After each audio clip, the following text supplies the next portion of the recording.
آج 14 اگست پاکستان کا یوم آزادی کا دن.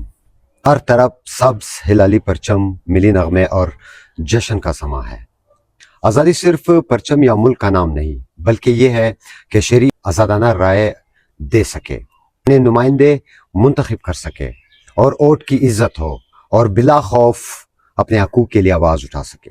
اگر ہم بانی پاکستان قائد اعظم محمد علی جناح کے تصور پاکستان کو دیکھیں تو انہوں نے 11 اگست 1947 کو دستور ساز اسمبلی سے خطاب کرتے ہوئے واضح طور پہ کہا تھا کہ پاکستان میں ہر شہری برابر کے شہری ہوں گے اور انہیں اپنے حقوق حاصل ہوں گے. اگر ہم واقعی آزاد ہیں تو وہ شخص جو آزادی کی بات کرتا تھا، جو خودداری کی بات کرتا تھا، آج جیل میں کیوں قید ہے؟ آزادی صرف سرحدوں کی ہے یا سوچنے، بولنے اور اپنے حقوق کے لیے کھڑے ہونے کی؟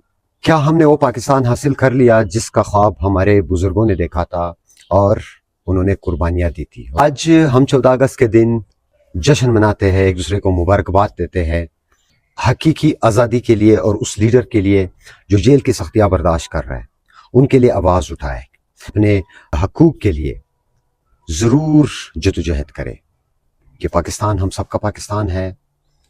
اس کا جو حقیقی لیڈر ہے، اس کا جو خوددار لیڈر ہے، جو اس ملک کو عزت اور خودداری دلانا چاہتا ہے، وہ آج جیل میں ہے. ان کے لیے ہماری سٹرگل اور قربانیاں ہونی چاہیے. آپ سب کو جشن آزادی مبارک. پاکستان زندہ باد.